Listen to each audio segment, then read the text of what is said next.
Oh, whoa! What the heck Wow. is going on? What was that? I don't know. Good afternoon, everyone.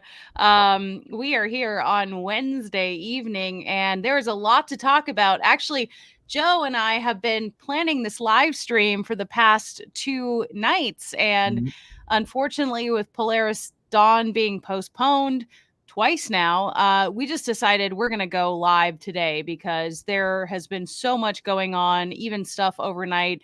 We're talking about the booster and the landing failure that SpaceX had. Pretty rare to see that. And so I'm going to pull up the slow-mo that you sent me just so we can kind of show people what we're working with here. So let's talk about it. Yeah. Okay. Well, it was sort of a little surprise that they were launching last night, but it was really they had set it up in case Polaris Dawn didn't go. So they went ahead and launched one out of Florida, this one, and then there was supposed to be another one out of Vandenberg a little later.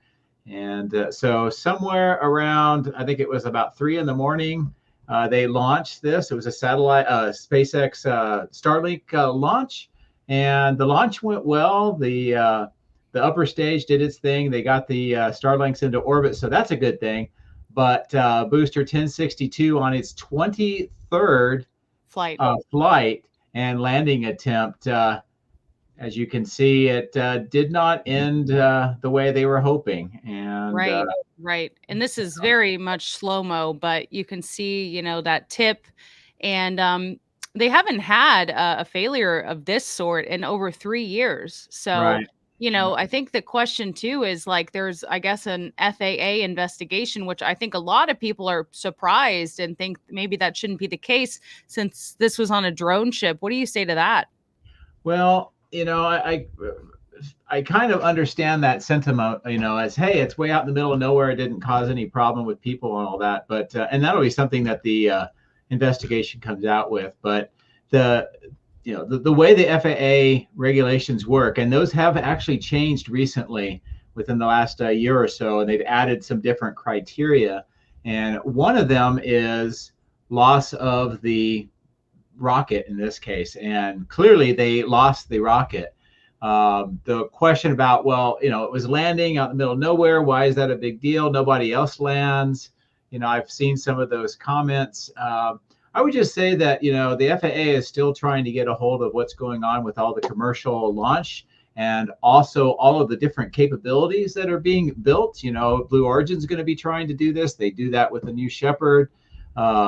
Rocket Lab with Neutron's going to try to do this. So there's going to be a lot of rockets that come back to land as part of the mission profile. So it's not just like throwing them away. The other thing is that, SpaceX will come back to the launch site too. So something like this could be an issue. So I don't really have a problem with the FAA looking into it. I can understand it. And as long as they keep that consistent across everybody, I think that's that's a good policy. Right. But, well, let me pull up. This is another angle. So Scott Walter, who's been on my channel too before, says strut failure likely caused the tank to rupture, spilling the fuel, then tipping over. One can clearly see the rear legs collapse moments after landing. So he made this little animation here, and you can see it right there, actually pretty decently well. So there's just another sort of angle and visual for you guys. Well, first of all, I'll say that there's a lot of theories out. We're gonna have to see what the data says. But there's another clip that somebody put together, and they compared 2 Starlink landings with basically the same right here profile, the same altitude, speed, and everything. 3 days apart. And what you're going to find as it's coming down is the booster last night was holding a little bit more speed than the other one, and it touched down about 10 kilometers per hour faster. So that's about 5 or 6 miles per hour, and with something that large, that's a pretty good impact. I mean, if you were in your car and you got hit by a car by 5 or 6 miles an hour, you would definitely notice it. And you put the size of the booster. So assuming that that's the case, there's a couple of questions. Why would that be? One would be if the drone ship was on, pretty rough seas, maybe the drone ship was moving up and down, and that might have caused some sort of speed differential. It did not look to me in the images that we saw there like it was pitching a lot, but there's always that possibility. I don't know if people have ever watched like helicopters trying to land on boats in rough seas, and you can see the helicopter trying to come down, the boats moving up and moving down. So that could be it. Another thing, and maybe the data will show this, but it's possible that the altitude that it thought it was at was just a little bit off, and you could see that with the speed profile all the way through. It was holding somewhere about 10 to 15 kilometers an hour faster on this booster than the previous one. So what I think happened, if that's all true, and again, we'll see what SpaceX says, but I think it hit a little bit harder than it was designed for, and it was maybe just slightly kiltered off, and that leg buckled. You can also see the strut next to it kind of vibrates up and down. So there was a lot of loading onto it when it hit. And I think when the leg and that strut collapsed, then the engines hit the drone ship, and that caused the fire. And then after that, it just couldn't support itself, so it slowly tipped over. And I think it probably popped when it hit the ground, but when it tipped over. But anyway, so that's what it looks like. Is it looks like it was carrying just a little bit more speed than it needed, and that caused a hard landing, in my opinion. Well, and let's talk about the fact too that earlier in the evening, Polaris Dawn, delayed for the second time. The first time due to that ground side helium leak. Second time, unfavorable weather, particularly for the return profile, right? Right. But I don't think it's really related necessarily to this one because of the distance. I mean, the drone ship was quite several hundred kilometers off the shore. But Polaris Dawn's weather is they have a lot of weather requirements. One is for the launch. One is for its abort criteria as it's in the process of launching and where they may abort to. And then the third one is the weather when they come back to land. Mm-hmm. And right now there's a pretty strong low coming up from the south of the Atlantic, and it's going to start impacting the weather early next week. And I'm sure that's what they were looking at. And Jared Isaacson actually put out a really great post about that, and where he talked about what their criteria is and what they were thinking about. The big thing is that Polaris Dawn is not going to the ISS, so it doesn't have a place to go hang out, and they have limited amount of supplies, oxygen, food, water, that kind of thing. So they need to be able to be pretty sure when they're going to come back. Right. And did I understand that the booster landing that failed was also the same booster for Inspiration 4? Yes, it was. That's kind of strange. Yeah. Well, what do you think about that? Well, I don't know. It was its 23rd landing, so each landing is a little bit of a risk, and then when you have more and more of them, eventually it'll catch up to you. But yeah, 1062. I know that some of the Inspiration 4 crew have posted about that as well. As you can see here, Rest Easy 1062 booster, November 5th, 2020 to August 28th, 2024. Yeah. Well, I mean, if you think about it, it was like 23 boosters. Yeah, so I think SpaceX got its return on investment on that one quite, very well. And who knows, maybe because it was the 23rd flight, they were testing a few things out as well. Very cool memes, by the way. I was going to say, I can't believe how quickly people just flood the internet with, it's time to go, B1062. Was I a good booster? No. I'm told you were the best. Well, it's probably true. It's kind of cute. I'm going to give that a like. That's nice. I'm just scrolling Dr. Proctor's feed here because I know that she had posted about it. Our SpaceX Inspiration 4 booster is no longer operational. Thank you for your service and out of this world memories, RIP. So, what I mean, geez, there's just so much going on ahead of this launch. And so as far as Polaris Dawn goes, we're not exactly sure when it's going to launch now, correct? No, because of the investigation, none of the Falcon 9s can launch. So Polaris Dawn is obviously delayed. I don't Again. know if that really affected them too much, because just looking at the weather next week, it was going to most likely push them for a launch maybe Sunday, Monday, something like that, just to be able to have a landing weather. But by the time they would launch, the weather would be close to Cape Canaveral. So they may have been looking for a week or two slip anyway. Right. Interesting. Okay. Well, I'm sure that they're kind of ready to get on with it.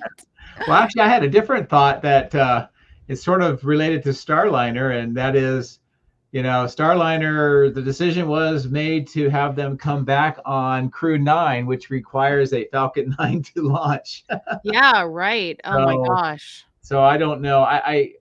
Obviously they have to look at the investigation and get it back to flying. I don't think it's going to affect the plans for Starliner right now, but it is kind of ironic. Right. Yeah, no, it's and you weren't with me on the stream this weekend. I live streamed obviously what the decision was, but do you think that because I saw Scott Manley tweeting a lot today too. Do you think that the undocking of Starliner will be potentially affected at all? I think Eric Berger also has been posting about it. Yeah, I haven't seen either one of them, because I've been kind of busy doing the Giga Texas thing, so I'm not sure what they said. My guess would be NASA's going to look at this, and they may delay the Starliner undocking a little, just to make sure that the Falcon 9 is back in operational status. I think they have that flexibility. And even if they do launch Crew 9 on the 24th and they delay the Starliner departure, that actually shortens that period of time where they would need that lifeboat for Crew 8. So it may not be as big of a deal. Right. Well, let me read this from Christian Davenport. The statement from the FAA says it's requiring an investigation stemming from the Falcon 9 booster hard landing last night. Quote, a return to flight would come after a completed investigation. So it looks like Polaris Dawn may have to wait longer, if I'm reading this all correctly. So, yeah, I know that, Felix Spacetime flew in to Florida all the way from the UK. So he's down there. I was planning on maybe trying to go. I didn't have any like press access or anything, but in a way, I'm kind of glad I didn't go because, who knows? Who knows when it's going to be? Yeah, I'm not sure if we're reading it, right, by saying they have to do the full investigation. I still think that there's two options. They can do an investigation and then in the process either look at public safety or a completed mishap. Considering everything, where it happened, how it happened, it would not surprise me if they did the public safety, but we will see. Right.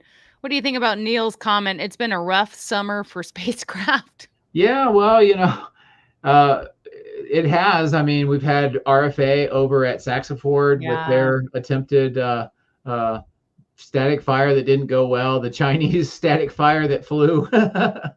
Starliner, of course, the upper stage for the Falcon 9, and now with this one, and a few others. So, but I think a lot of the commercial space they're kind of pushing the envelope a bit, and each one is trying something different and new.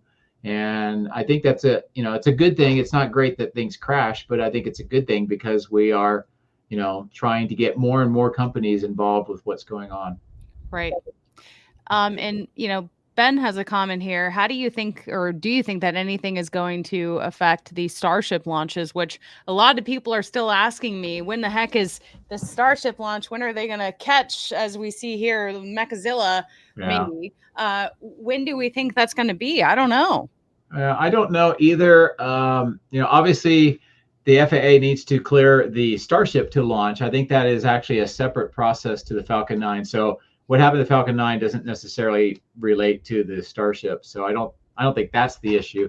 think the big issue is just the fact that the Starship coming back with the booster to get caught is something that's very different. So they're going to try to incorporate that into whatever guidance that they have.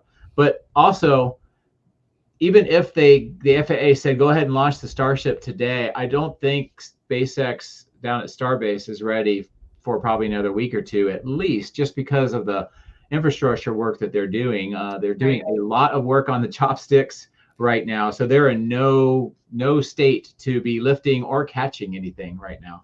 Right. Well, I did see just 2 hours ago, Eric shared this article. Everything SpaceX is doing in South Texas points toward an unprecedented attempt to catch a falling rocket with its next Starship launch. And so sparks are flying day and night as SpaceX preps Starship pad to catch a rocket. So, yeah, he says it's unclear how long upgrades will take or when the FAA will approve a booster catch, but you know that we are all eagerly waiting because that will be quite spectacular. And I hope it doesn't happen when I'm on a cruise because I'm not canceling that.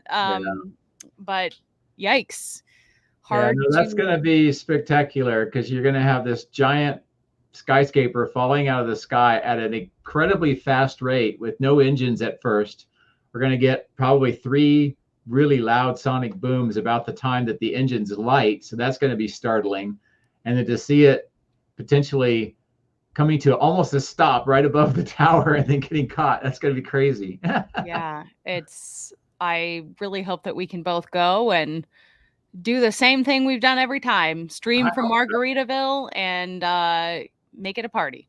Yeah, well, regardless, I'm going to be there. The question is, will you be there or can we do a live stream somehow or whatever? But I'm definitely going to be there because this is about the highest excitement level other than the first launch. Yeah. Yeah. Right. No, they definitely, up the stakes on this one. I mean, catching it is just crazy.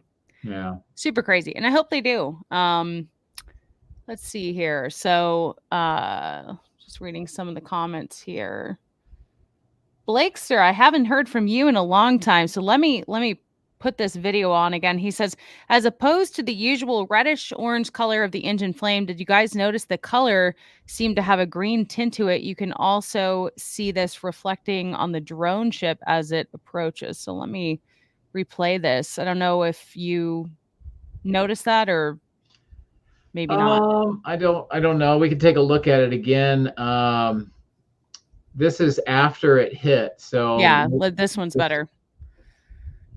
Yeah. And you guys, this is a side by side. The top one is from landing that went well a few days before the one last night, or I guess this morning. Let's see what it looks like. We're looking at the color. I don't know. It didn't look that much to me. I mean, if the idea would be if there's got a big green tint to it, that may be the engine starting to eat itself because burning copper turns it green. It wouldn't be the T-tub, but I don't know. Yeah, so like a Tubby said, it would be the copper, but it's kind of hard to tell. I mean, each one of these is slightly different lighting too. And it was off by maybe 10 kilometers an hour, which for a rocket is very, very minor. Right. So let's see this one more time. Yeah, interesting side by side.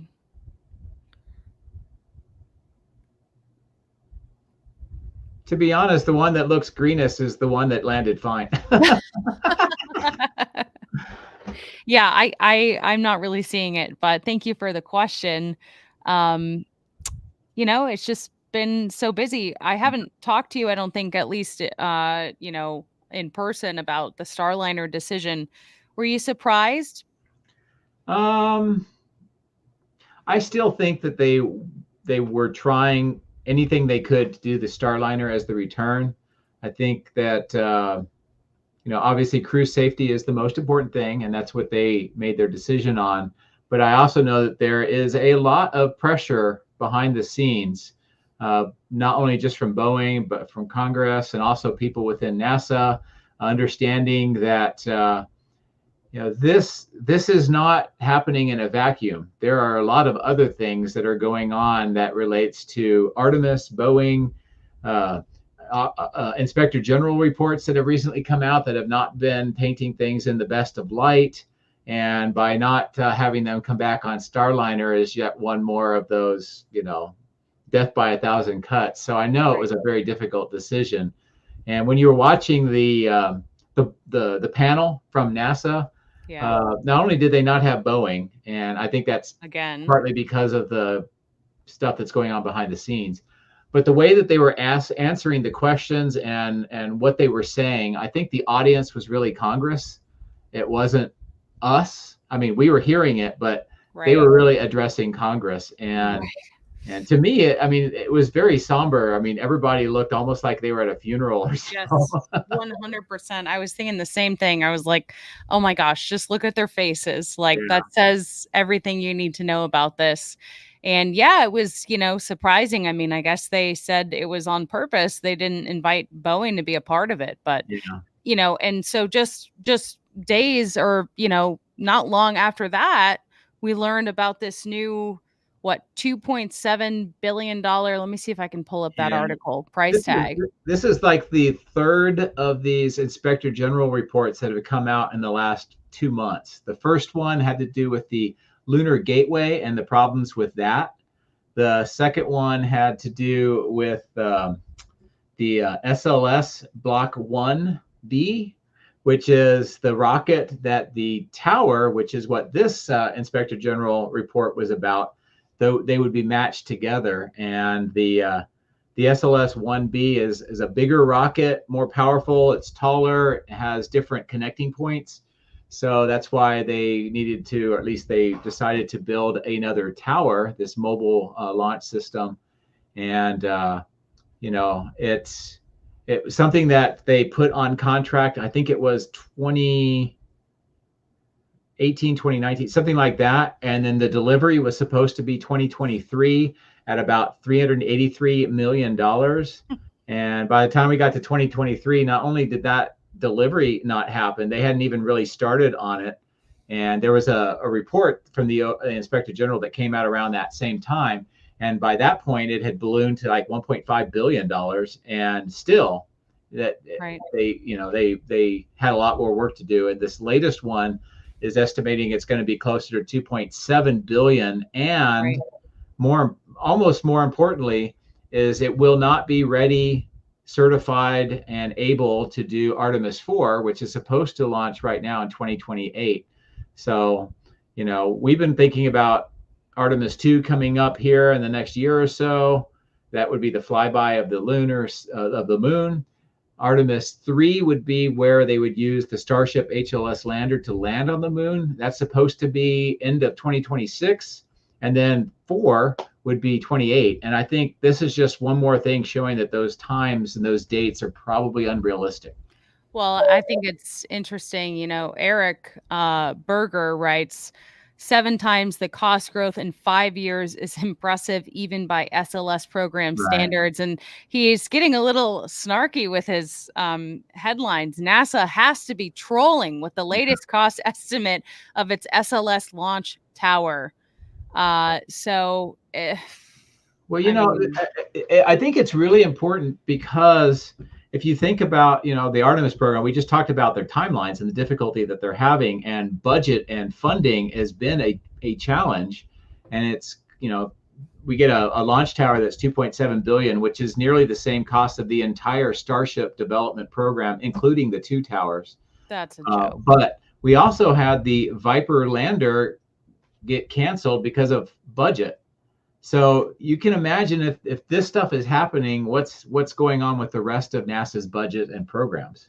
Yeah, it's just, well, and we were talking too about, kind of Starliner, if they get going and have some success in maybe 2026 is probably the earliest, that it's going to be rendered obsolete not too long after that. Right. Well, it's designed to take astronauts to the ISS, and the ISS is currently planned for decommissioning about 2030, give or take. So if whatever happens to Starliner takes, let's take it and give it the best case. It takes 12 months for them to go through the investigation, figure out what's wrong, fix it, get it recertified, and fly it again. The chances are that they'll probably fly it cargo before humans. So, 12 months from now is the end of 2025. And if everything goes perfect and they fly astronauts, it won't be until the summer of 2020, well, about this time, 2026, because they've already got the other rotations for the other crews set up.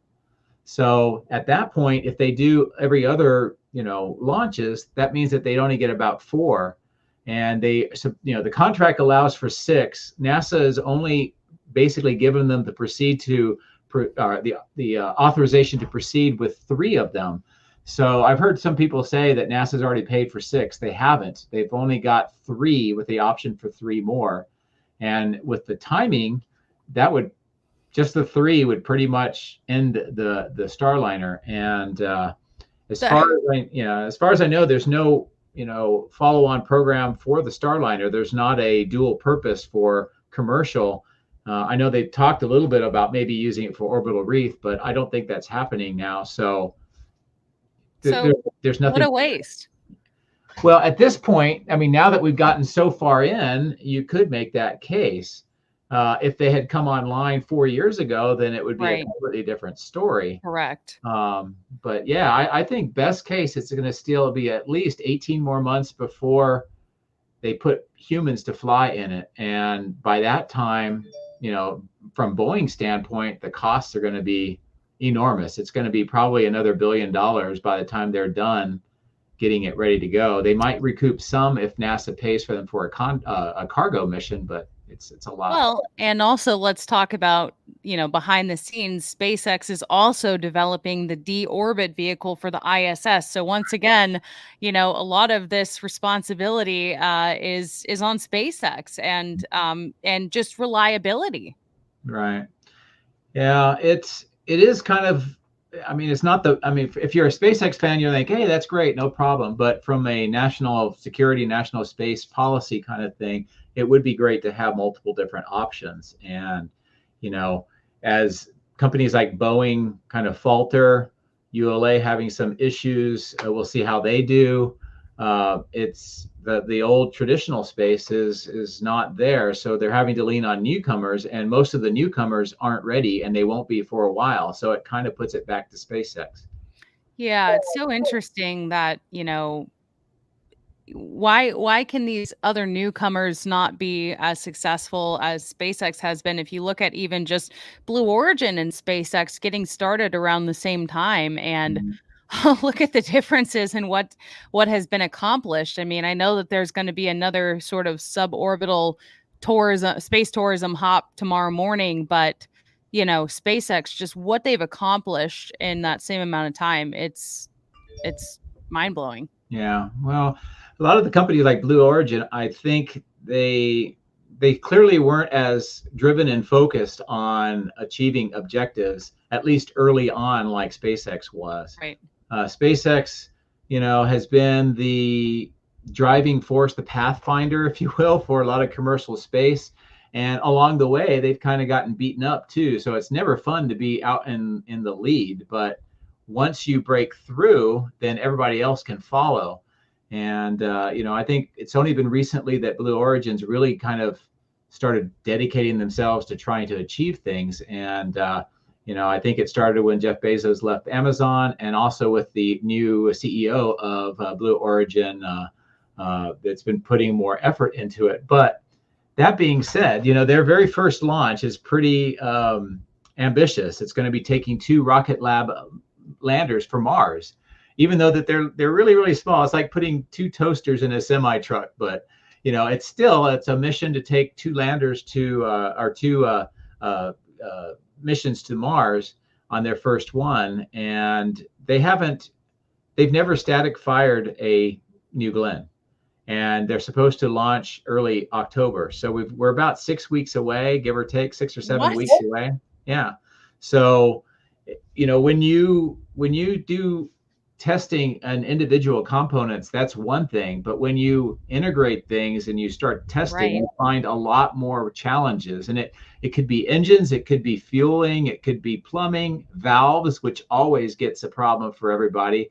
It could be, a whole host of things that they've never encountered. So, it's going to be, we're going to have to see them actually start doing stuff in a visible way very, very soon. And the launch window to send those payloads to the Mars is very short, because if they don't hit it, then it's kind of like you have to wait 2 years.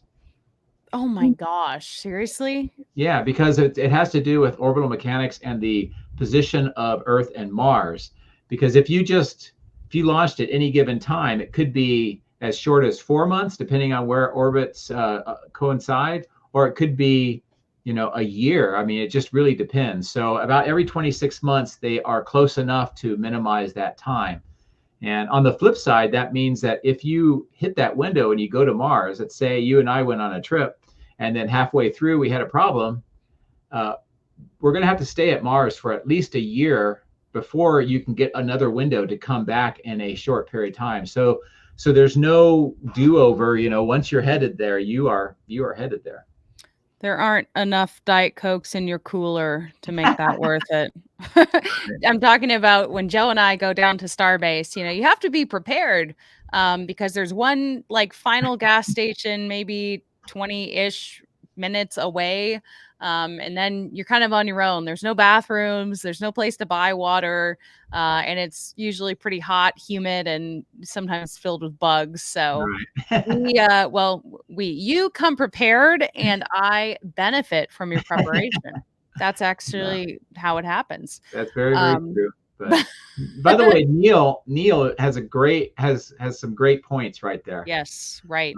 And I have a couple of thoughts on it. First of all, for those that don't know, recently Blue Origin's had some problems with 2 of their upper stages, not for their first launch, but for their second and third launch, and they've lost both of them. One of them, they had it outside. I think it got hot from the sun, and then they moved it into an air-conditioned building. And when you do that, you have a tendency of having pressure change very rapidly, and then you get a change of pressure between what's inside and outside, and it basically imploded the stage, and that means it's a loss. They're going to have to fix that.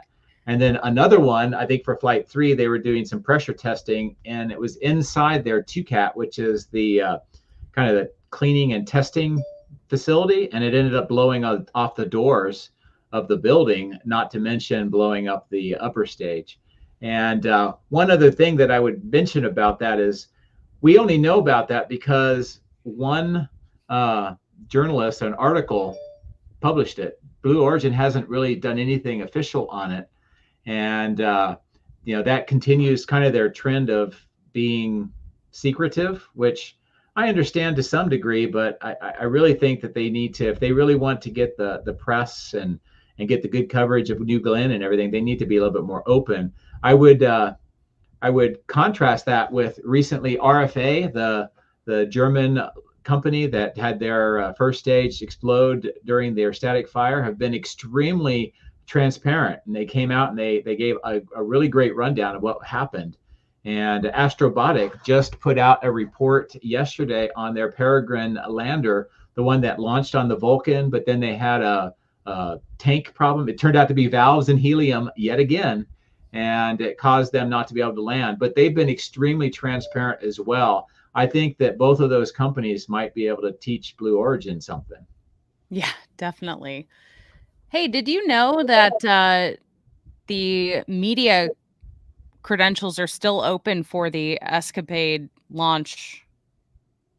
Did you know that? I think I've heard of that one. There's been a few that have come out.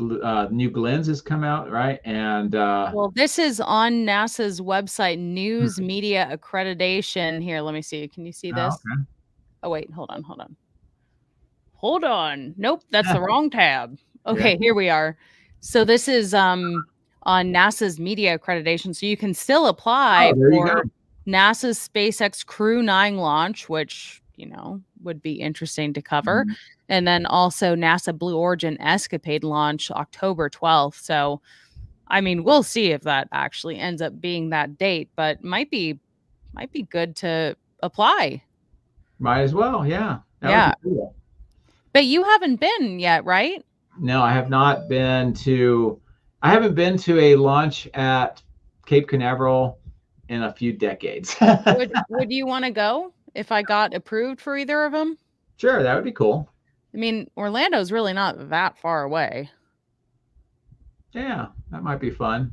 Yeah, let me know. I mean, I think that would be cool. I mean, Yeah. my first real launch to see in person was Starship's first one, so might as well go for a New Glenn, the second biggest rocket, I or the was gonna third biggest say, rocket. You know. I think if we were to pick one, probably New Glenn would make more sense. Yeah. Um, I'm just curious to see. They have a mountain to climb between now and then, and see if they're ready. yeah, I know. I'm kind of surprised, and I don't know if they're gonna make that date, but we'll see. Yeah. Well, from the standpoint of Blue Origin and Amazon, they really, really need to get New Glenn going because of the Yeah. Kuiper satellites system, which I still think that it's probably going to get waived, but there's a requirement with the FCC that they have to have half of their constellation up and running in 2026. Oh wow. Okay. So it's becoming very important. They have the Vulcan that they need to launch on. They have the Ariane 6, which they need to launch on, and then New Glenn. And of all of those, only the Vulcan's flown once. And coming up in a few weeks, they're going to be doing their second launch. And the weird thing about that is it was going to be launching the Sierra Space Dream Chaser, but that's not ready. So now they're going to be just launching a mass simulator, like a hunk of concrete or something.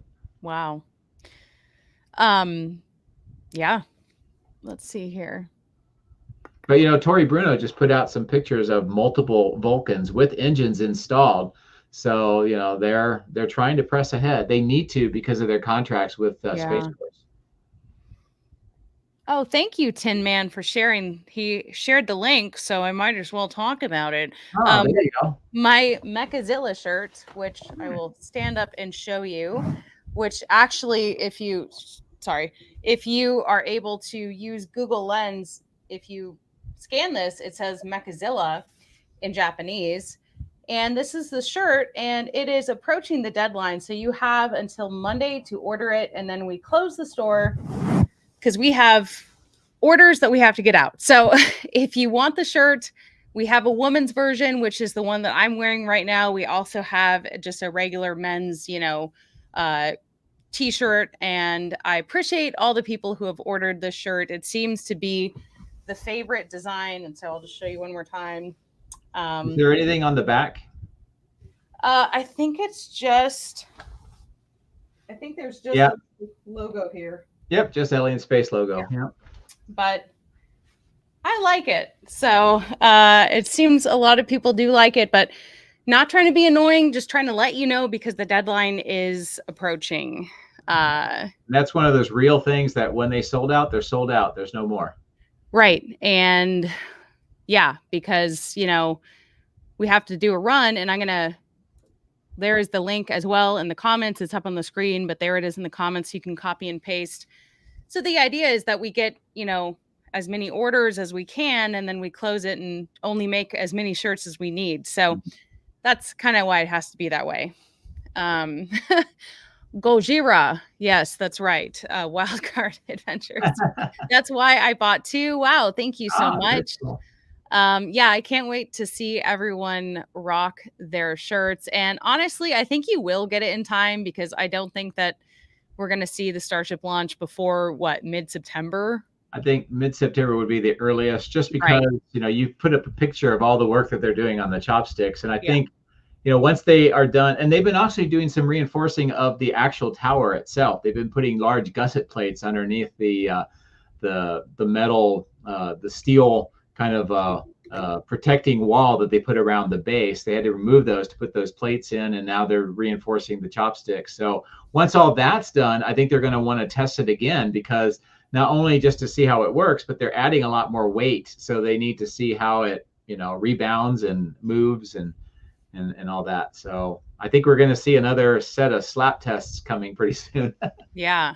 I don't know why you cover Giga Texas when you know so much about SpaceX. Well, because Giga Texas is a lot closer. Kind of. I mean, yeah, kind of, but man, it still blows my mind how much you drive to Austin. That's crazy. That's nuts. Fortunately, the car knows the way. Yes. Well, Literally. I'll also be in although you don't have FSD yet on the Cybertruck, right? No, not yet. Hmm. Although next week I will be heading to Dallas for 3 days for a YouTuber conference. So it's called Vid Summit. I guess it's either put on by Mr. Beast or he's like kind of the keynote. Obviously, he's, big creator. And I'm really excited because this is an event, basically put on by creators for creators. And I'm hoping that I can learn some skills to maximize, efficiency on my channel. So that'll be a nice little detour for me. Nice So little would road you trip. consider it a how to do your YouTube channel kind of thing, or is it a networking thing, or is it promotional thing? So I think it's going to be like, a conference where they have different speeches and different topics that people talk about. I don't necessarily think it's for someone who is just getting started. I Hmm. think it would be most beneficial for someone like me who has a decently sized channel, but, is probably, probably doesn't need to work that much harder to have better results. And so I think that, I'll be hearing from some of the biggest creators that there are that come to this event, and then also probably do some networking too. Although that's not my main objective. I really want to kind of be a student, and show up and sit through the lectures and see if I can, I don't know. Well, since it's a YouTube event and you're a YouTuber, are you going to do a video about it? I think I should. You guys can let me because I paid $900 just for my ticket to get in. Wow. So let me know if you would like to see a video. But yeah, I mean, I'm hoping that I can find Mr. Beast and ask him about, going to Mars and if he would do a video going to space or something. Well, But he's young enough that he could. 100%. Yeah. Yeah. So it should be interesting. Let's see here. Uh so excited to get my shirt. I'm so excited for you to get it too. I kind of like should we close the store sooner, but I think that, we got to make sure everyone can get their orders in. So, let's see. Has a date been set for the first launch of the unmanned Dream Chaser lifting body space plane? We did Hmm. not cover that yet, and I don't think we Yeah, I know know that exactly. it was they were going to try to launch it on Vulcan's second flight, but that obviously got canceled and delayed. How much longer is delayed? I'm not sure. For some reason, spring of 2025 is in my mind, but I don't know for sure. Um, there's been a lot of talk about the Dream Chaser recently in the context of Starliner, and why don't they just turn that into a manned or a crewed version? And the problem is if they had been selected back when SpaceX and Starliner was selected, then they would have had the time to do that and the funds. But now I think they're just concentrating on the cargo version of it. So even if they were to put their efforts in to make it a crewed version and get it certified, it would probably happen around the time the ISS is gone. So, I know that they want to do it with the orbital reef. So at some point they may be working on it, but right now they need to get the first launch or the first flight done, and that's a good question from Alan. And I think it's spring next year is what they're targeting. Wow. Yeah, someone said January 2025, but you're thinking even spring. I think it might be a little later, but we'll see. Everything with space tends to get delayed. Yeah, well, God, am I learning that? I mean, oh my gosh. Oh, Al says you talked me into the shirt, hoping to wear it when we vacation in Greece. When are you going to Greece? That sounds amazing. I'm going to Barcelona, and I'm going to be going on a cruise with my parents and my boyfriend late September, early October. So that'll be very exciting. So yeah, have fun in Greece. That's definitely on my bucket list. Wildcard Adventure says, Ellie, can you see yourself interviewing Stephen Mathieu, maybe from Maritime Launch? They've recently signed a deal with Voyager Space. I was in touch. Maritime Launch reached out to me like 6 months ago and then just crickets. So I don't know. Maybe. Probably a good idea. I'm actually currently trying to see if I can get an interview with the Fram 2 crew. And also, like, I'm just kind of put it out there in the universe. If I could go and fly to like cover their training in person, that would be awesome. Super cool. So that I am working on. One of the members of the crew reached out to me and said that she really loved my video that I did about their mission, which will be the first human mission in a polar orbit. And so I guess I'm, on their good side. They liked my content. They're really busy with training. So I countered and said, well, I want to cover your training. Is there anything we can work out? So if I could score that, that'd be pretty cool. Especially if they are in fact launching at the end of this year. That's crazy. Yeah. And I'm guessing, we think they're probably doing most of their training in Hawthorne, right? I would think that they'd be doing a lot of like their sims and that kind of stuff, but they're probably also going to be doing some work. Maybe, I don't know. They're not going to be doing spacewalks, that kind of thing, but they might do some stuff down at Houston for, as just getting ready to go. But I would think most of it would be out at Hawthorne. I would think that SpaceX now, with their Inspiration 4, the Axiom missions, the Polaris Dawn, they're really getting quite a robust astronaut training program going. Yeah, definitely. Well, and that's the thing too, is like, I'm not that far away from Houston, so I'm hoping that I can figure out something to cover there. I mean, obviously a lot of these things it's hard to get approval for. So I've kind of reached out to Axiom in the past and that sort of fell through. So we'll see, but we're so close to Houston. I feel like I'm missing out on potential in-person coverage that could be really interesting. Astrobotic might be pretty cool because I think that it's either them or Intuitive Machines, and I think both of them may be in Houston, but maybe Intuitive Machines. They're the ones that are trying to potentially come to the rescue for Viper, and then use their lander or something like that to get it there.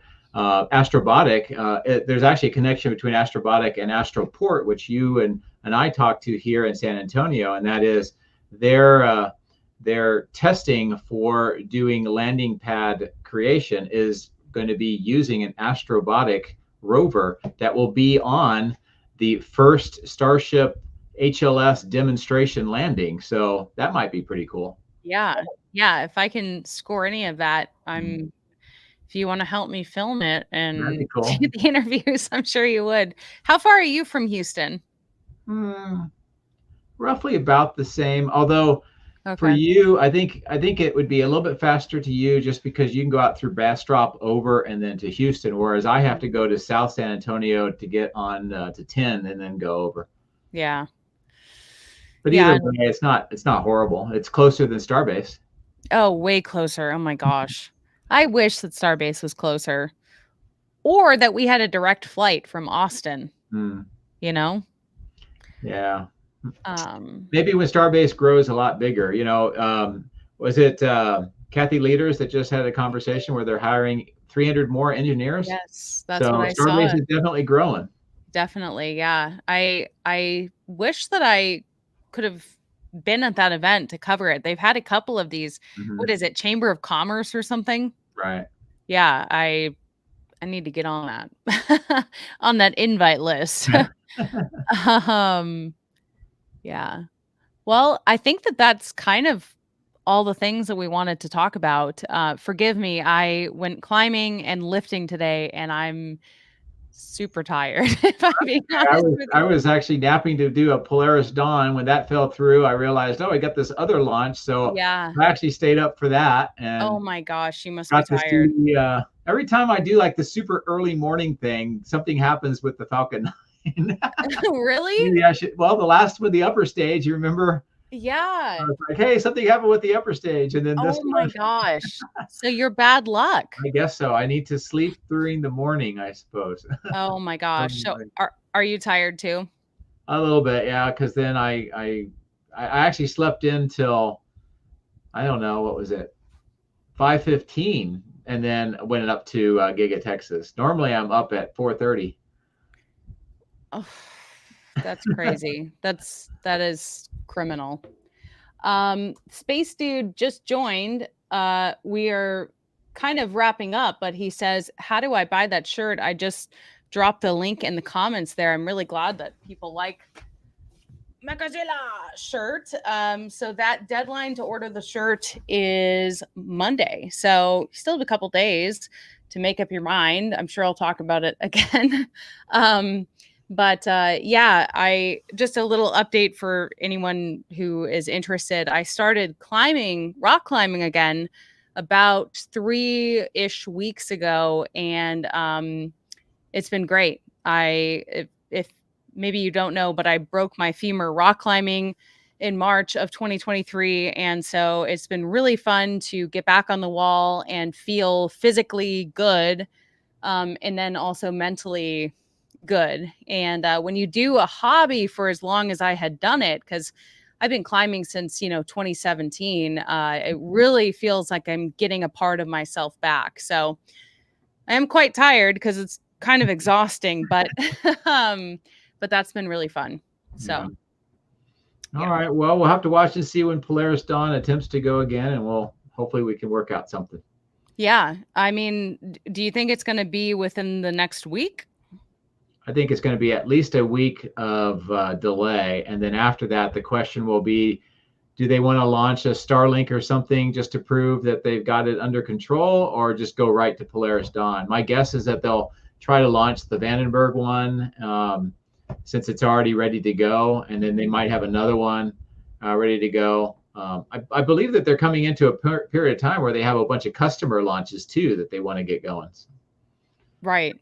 Oh my gosh. Yeah, these delays and investigations certainly aren't helping anything. It's kind of weird that we've had that Falcon 9 being grounded not that long ago, and then what we've had here with the booster. Well, the good thing is with the Starship issues and working through the FAA, the booster, the upper stage, and now the booster, SpaceX and the FAA have got a pretty good working relationship, and they know how to go through these things pretty quickly. So I think that could be a positive. And we were talking about how SpaceX was kind of forging the path ahead for a lot of commercial stuff.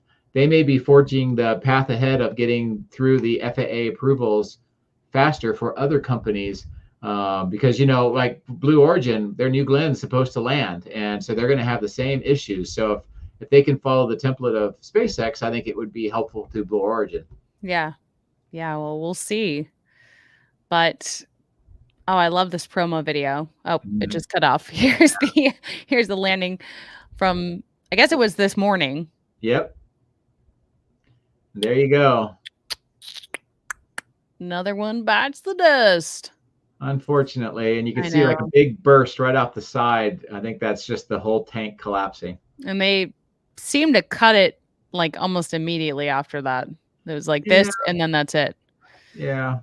I think it may show up later on in how to not land a booster part 2 or something. Yeah.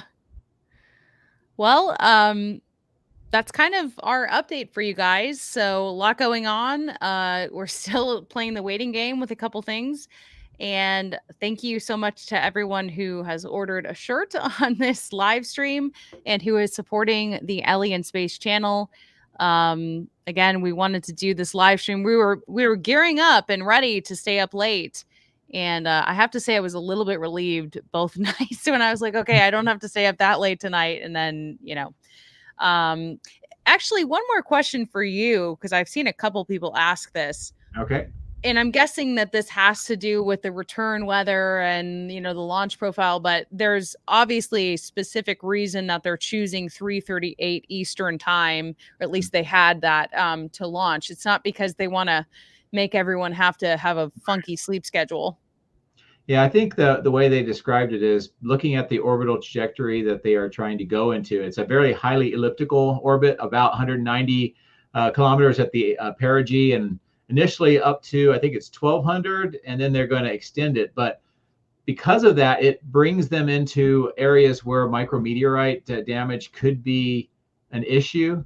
So they're trying to work around that, and that's one of their criteria that is driving the super early in the morning. Now, who knows? Maybe if they delay a week, maybe things will change and it'll be able to be later. We'll have to see. But Crossing my fingers. Yeah, it would be really nice. I did notice that a lot of the SpaceX launches planned over the last week or so, where they were all early in the morning. I think that was to help align a lot of the SpaceXers to be used to working early or late if you're out in California. Yeah. But yeah, there's that. At least they don't have a rendezvous that they have to do, so that gives them some flexibility. Yeah, right. But I don't think that they're just choosing this arbitrarily. But yeah, it's because I had to like tell people, hey, I might not be up super early tomorrow because I'm covering this launch, and then it was postponed, and then I had to like try to move a couple other things around, and then it didn't happen, and I'm like, oh my gosh, like I'm not even like in Florida, and it's already still like affecting other things with my schedule. So yeah. It reminds me of flying. We used to say we would get everything done. We'd get a full day work done by 10 o'clock in the morning. Yeah, right. Yeah. Yeah, well, I'm certainly not an early bird, and I will enjoy that for as long as I can. Because someday I will have kids and I will not be able to enjoy that. I'm very afraid of the fragmented sleeping schedule. A lot of my friends have babies now. I mean, just had babies, right? And so it's like I talked to my friend the other day, and she just sounded so tired. It was the most tired I've ever heard her sound in my life. And she's like a very energetic, hyper person. And I'm like, wow, this baby is sucking the life out of me. Yeah. So someday I'll be that mama, but we're not there yet. So I'll enjoy sleeping in while I can. Cool. All right. Well, thank you everyone for watching. I'm sure we'll be back soon as there's constantly evolving news and developments in the space world. But we hope that you guys have a great night. Thanks for joining us, and we'll see you soon.